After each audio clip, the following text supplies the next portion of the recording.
the pleasure to present to you Dr. Martin Luther King, Jr.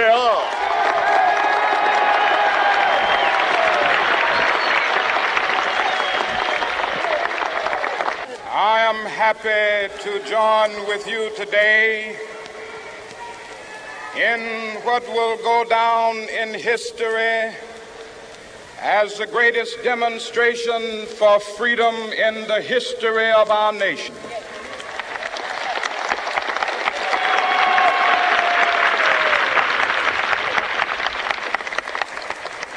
Five score years ago,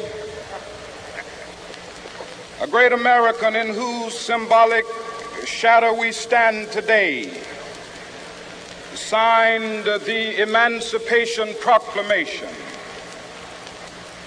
This momentous decree came as a great beacon light of hope to millions of Negro slaves who had been seared in the flames of withering injustice.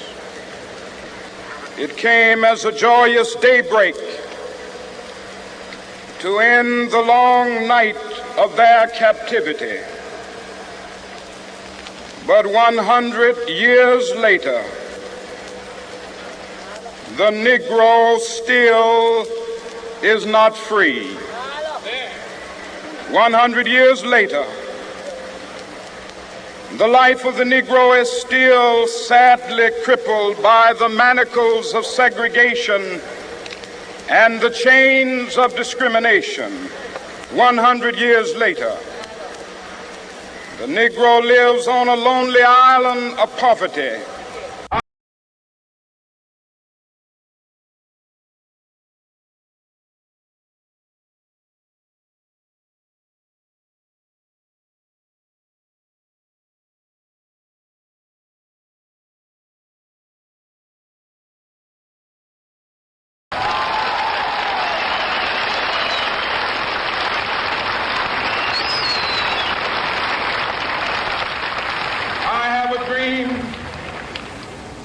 That one day on the red hills of Georgia,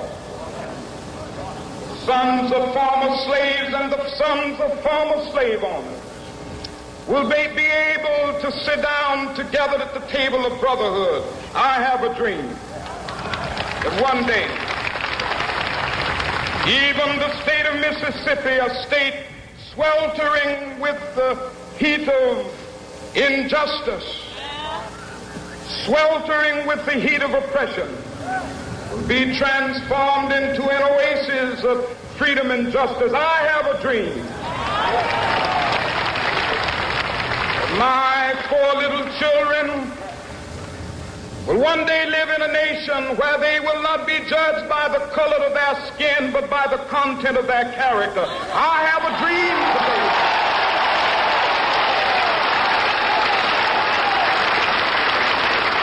I have a dream that one day, down in Alabama, with its vicious racists, with its governor having his lips dripping with the words of interposition and nullification, one day right there in Alabama, little black boys and black girls will be able to join hands with little white boys and white girls as sisters and brothers. I have a dream today.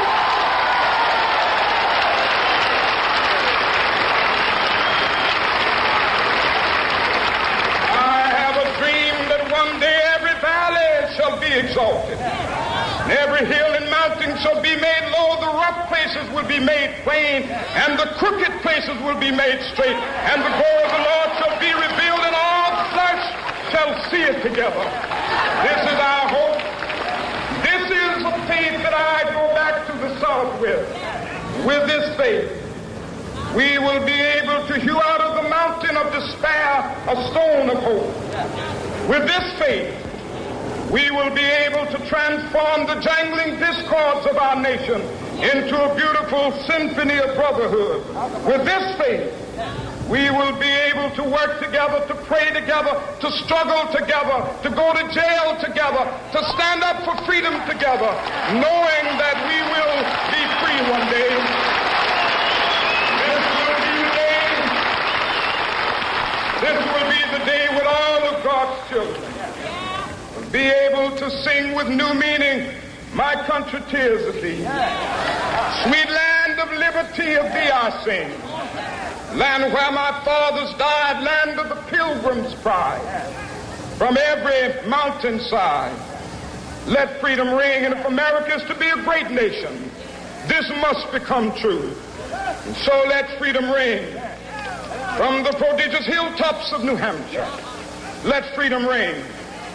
From the mighty mountains of New York, let freedom ring. From the heightening Alleghenies of Pennsylvania, let freedom ring. From the snow-capped Rockies of Colorado, let freedom ring. From the curvaceous slopes of California.